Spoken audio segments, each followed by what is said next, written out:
या राज्याचे मुख्यमंत्री माननीय देवेंद्र फडणवीस साहेब यांच्या आशीर्वादानं नमो सहकार टॅक्सी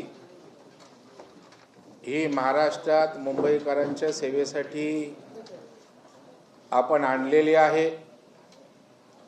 राज्य सरकारनं ॲग्रिगेटर म्हणून लायसन देवदत्त वाहतूक व पर्यटन सहकारी संस्थेला दिलेला आहे। जवळपास 1,500-2 हजार टॅक्सी ड्रायव्हरनी ॲपवर नोंद केलेली आहे। 1,000-1,200 जणांनी टॅक्सी नवीन द्या अशा प्रकारची मागणी केलेली आहे। युनियनचे सर्व नेते प्रतिनिधी या योजनेकरता सहकार्य करतायत, सहभाग घेत आहेत आणि ज्यांच्यासाठी योजना आहे त्या प्रत्यक्षदर्शी ड्रायव्हर्सना बोलवून नेमकं नमो सहकार टॅक्सीचा त्यांना फायदा काय, ही कशा पद्धतीनं चालणार आहे, त्यांचा लाभ कशा पद्धतीनं होणार आहे हे समजावून सांगण्याचं काम आज या ठिकाणी केलं। नुकतीच या मेळाव्यापूर्वी युनियनच्या प्रतिनिधींसोबत बैठक होऊन ही योजना समजावून सांगितली, ड्रायव्हरांचं हित कसं आहे ते सांगितलं आणि त्यांनीही कौतुक केलं, संपूर्ण पाठिंबा देण्याचं वचन दिलं। किंबहुना त्यांना अपेक्षित असणाऱ्या गोष्टीच आपण करतोय हेही त्यांनी मान्य केलं आणि त्याच्यामुळे या सगळ्या गोष्टी नमो सहकारी टॅक्सीच्या माध्यमातून ड्रायव्हरच्या हितासाठी आपण करणार आहोत। त्याचबरोबर ड्रायव्हरचे अनेक प्रश्न सरकार सोबत आहेत। योगायोगाने बैठक चालू असतानाच राज्याच्या मुख्यमंत्र्यांचा फोन आला, बोलणं झालं, त्यांनी हे सारे प्रश्न घेऊन आपण बैठकीसाठी वेळ देऊ हेही त्या ठिकाणी सांगितलं। ड्रायव्हरसाठी योजना एवढी लकी आहे की परिवहन मंत्र्यांचाही फोन आला। परिवहन मंत्री बोलले तुमच्या पाठीशी विभाग आणि सरकार आहे आणि त्याच्यामुळे ड्रायव्हरांनीच या संस्थेच्या माध्यमातून चालवलेली अशा प्रकारची ही योजना आहे। याच्यामध्ये ड्रायव्हरला शाश्वत कामाची हमी, इन्शुरन्स असेल, मुलांचं शिक्षण असेल, निवृत्तीनंतरच्या व्यवस्था असतील, अनेक लाभ त्या ठिकाणी आपण देणार आहोत। त्यांना टॅक्सी आपण देणार आहोत। भविष्यामध्ये टॅक्सीचा जो काही व्याजवी व्याजदर आहे तो राज्य सरकारच्या योजनांशी जसा लाडक्या बहिणींना बिनव्याजी कर्ज देतो तशाच धर्तीवर करण्याचा प्रयत्न आहे। म्हणजे नवोदित ड्रायव्हर असतील, ज्यांना नवीन टॅक्सी आहे त्यांच्यासाठी ते फायद्याचं ठरेल। जुन्या टॅक्सी आहेत त्यांना नवीन टॅक्सी करायची असेल त्याकरता आपण अर्थव्यवस्था उभी करणार आहोत आणि एकंदर सन्मानानं व्यवसाय करता येईल, ड्रायव्हरला प्रतिष्ठा त्या ठिकाणी आहे हे दाखवून देण्याचा प्रयत्न या नमो सहकारी टॅक्सीच्या माध्यमातून मुंबई MMR रिजनमध्ये आपण प्रथमदर्शनी करणार आहोत। नंतर महाराष्ट्र आणि नंतर त्या ठिकाणी देशव्यापी जाळं या नमो सहकार टॅक्सीचं आपण निश्चितपणे उभं करणार आहोत आणि मला पूर्ण विश्वास आहे की ज्या पद्धतीनं आज मुंबईत बैठका झाल्या, युनियन सहभाग घेत आहे, ड्रायव्हरचा उत्साह आहे, यावरून नमो सहकार टॅक्सी ही त्या ठिकाणी ग्राहकांचं हित जपत ड्रायव्हरचं भलं निश्चित करायचं आहे, परंतु ग्राहक असतील तर ड्रायव्हरचं भलं होणार। त्यामुळे त्या ग्राहकांसाठी त्या ठिकाणी आपलेपणाची वागणूक देणं असेल, त्यांना त्या ठिकाणी वेगवेगळ्या प्रकारचं ट्रेनिंग चांगल्या पद्धतीचं ड्रायव्हरना आदरातिथ्य करण्यासंदर्भात असेल, या सगळ्या ट्रेनिंगच्या व्यवस्थासुद्धा करणार आहोत। महिला टॅक्सी चालवणाऱ्या ज्या महिला असतील त्यांनाही ट्रेनिंग देण्याची व्यवस्था करू। ज्यांनी ट्रेनिंग घेतलं आहे त्यांना टॅक्सी देण्याची आपण व्यवस्था करू। जास्तीत जास्त मराठी तरुणांनीसुद्धा या योजनेत सहभाग घेऊन त्यांनी एक सन्मानाचं व्यवसायाचं दालन आपल्यासाठी आहे हे समजून त्याच्यातही सहभाग घ्यावा अशा प्रकारची अपेक्षा आहे आणि हे सर्वांसाठी आहे. आज जर बघाल की आम्ही ज्या युनियन बोलवल्या, ड्रायव्हर बोलवले, सर्व जाती धर्माचे होते, सर्व पक्षाचे होते, कुठलाही या ठिकाणचं आमचं मर्यादा नाहीत की कोणा एका व्यक्तीसाठी आहे, एका जाती धर्मासाठी आहे, एका पक्षासाठी आहे.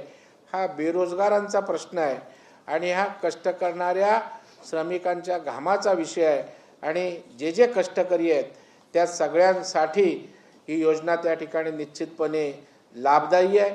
त्यामुळे सगळ्यांनी या नमो सहकार टॅक्सीमध्ये आपली नोंदणी करावी आणि यातून मिळणारे सगळे लाभ त्या ठिकाणी प्राप्त करावेत अशा प्रकारची माझी विनंती. सर, हे कधीपासून सुरू होते आणि आता किती टॅक्सीज मुंबईच्या रस्त्यांवरती पाहायला मिळणार सुरुवातीपासून? आता आपल्याकडे जवळपास, माझ्याकडे आकडा एक्झॅक्ट सांगतो, जवळपास 2,500 रजिस्ट्रेशन झाले ज्यांना आपल्या ॲपवर. त्याचबरोबर जवळपास 1200 टॅक्सीची मागणी आलेली आहे.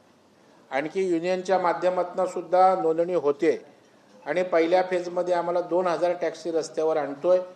आम्ही टॅक्सी देणाऱ्या एजन्सीशी पण बोलणं चालू आहे कारण बल्कमध्ये टॅक्सी लागणार आहेत. येणाऱ्या रोजेकर 15 दिवसात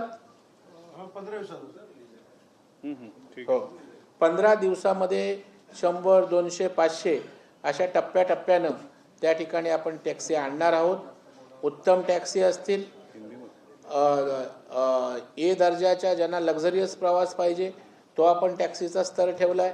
सर्वसामान्य मध्यमवर्गीयांना चांगल्या प्रकारची सेवा देता यावी तो एक आपण वर्ग ठेवलेला आहे.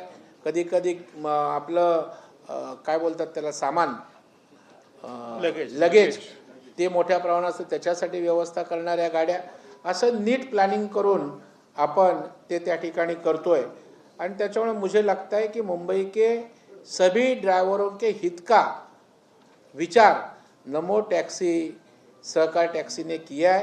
इसलिए ड्राइवर्स का हो, उनके यूनियन का हो, बहुत ही अच्छा प्रतिसाद मिल रहा है क्योंकि उनके हित का किसने सोचा नहीं.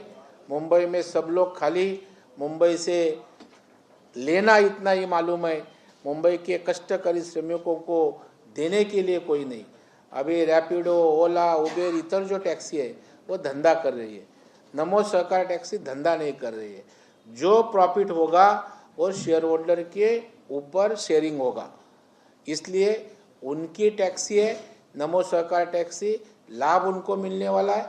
इसलिए मुझे लगता है भारी संख्या से प्रतिसाद ड्राइवर्स ने दिया है और उनकी हित की जिम्मेदारी, उनकी रक्षा की जिम्मेदारी हमारी नमो सहकार टॅक्सी करेगी. ओला उबेरच्या चालकांकडून किंवा या ॲपकडून जी पिळवणूक प्रवाशांची होत होती आणि ड्रायव्हर चालकांची सुद्धा होत होती, ती या ॲपच्या माध्यमातून कशा पद्धतीने दूर होईल? आपण अतिशय रास्तपणे सांगितलेलं आहे की या संदर्भात युनियनच्या लोकांनी आंदोलनही केली, ॲप बेस्ड ज्या युनियन आहेत, आणि त्यांनी ड्रायव्हर लोक अनेक त्या ठिकाणी काही अटॅकनी मेली, काही कर्जबाजारी होऊन गेली, काहींच्या गाड्या उचलल्या. त्यामुळे ड्रायव्हर त्या ठिकाणी समाधानी नव्हता आणि त्यामुळे ड्रायव्हरला एक चांगला पर्याय नमो सहकार टॅक्सीच्या माध्यमातून मिळाला आहे. जे ड्रायव्हरचं हित सांभाळणार आहेत, ड्रायव्हरचं कुठेही शोषण होणार नाही, तर ड्रायव्हरची लाईफस्टाईल, जीवनमान कसं उंचावता येईल या उद्देशानं प्रेरित होऊनच नमो सहकार टॅक्सी काम त्या ठिकाणी करणार आहे. ओला, उबेर, रॅपिडो यांचा केवळ प्रॉफिट मेकिंग हाच मोठो त्या ठिकाणी आहे. भाऊ, एक प्रश्न वेगळा आहे, राजकीय आहे थोडा. गेल्या 12 वर्षाच्या पंतप्रधान नरेंद्र मोदी यांच्या काळामध्ये शिक्षण खातं नेहमी चर्चेत आणि अडचणीत पाहायला मिळालं आणि आतापर्यंत 4 मंत्र्यांचे राजीनामे झाल्याचं सुद्धा पाहायला मिळालं. आता लेटेस्ट मध्ये सुद्धा जर आपण पाहिलं तर धर्मेंद्र प्रधान यांनी राजीनामा दिला. त्यामुळे हा सगळा विषय चर्चेचा पाहायला मिळतोय. नाही, चर्चा तर होत असतात. आता राजीनामा दिल्यावर चर्चाच होणार ना. त्याच्यामुळे मला वाटतं हे सरकार संवेदनशील आहे. त्यामुळे कुठेही इगो प्रतिष्ठेचा विषय न करता विद्यार्थ्यांचा जर आक्रोश होता, मागणी होती, तर त्याला न्याय देण्याचा प्रयत्न केला आहे. आणि केवळ राजीनामा घेऊन सरकार थांबलं नाही, तर नीट आणि इतर परीक्षांच्या संदर्भात त्या ठिकाणी विधेयक आणून ते विधेयकसुद्धा पारित करून घेतलेलं आहे आणि परीक्षा व्यवस्था त्या ठिकाणी सशक्त केले आहेत. पंकजा मुंडे यांच्या वक्तव्यावरून काँग्रेसने त्यामध्ये उडी घेतल्याचं पाहायला मिळालंय. पंकजा मुंडे म्हणाला की मला आता राजकारणातून निवृत्ती घ्यावीशी वाटते आणि त्यानंतर काँग्रेस म्हणाले की तुम्ही भाजप सोडा, ओबीसीचं नेतृत्व करा आणि मुख्यमंत्री बना, अशी ऑफर काँग्रेसने ठेवल्याचं पाहिजे. काँग्रेसचं कसं आहे माहीत आहे, दुसऱ्याच्या वरातीत नाचायचं काम आहे. जे बेगाना शादी में अब्दुल्ला दिवाना, स्वतःचं काहीच नाही. विद्यार्थ्यांचं आंदोलन आहे, आंदोलनावर स्वार व्हा आणि आपलं नेतृत्वानी पक्ष टिकवा. आता पंकजाताई आमच्या भाजपच्या नेत्या, पंकजाताईंची काळजी घ्यायला पक्ष आहे, पंकजाताई सक्षम आहेत. तुम्हाला इतर राज्यात विषय आहेत की नाही, परंतु काँग्रेस असेल किंवा सारे विरोधी पक्ष हे निष्प्रभ झालेत, हतबल झालेले आहेत. त्याच्यामुळं दुसऱ्याचा काय विषय असेल त्याच्यावर स्वार होऊन आपली राजकीय पोळी भाजता येते काय, या पलीकडं काही नाही.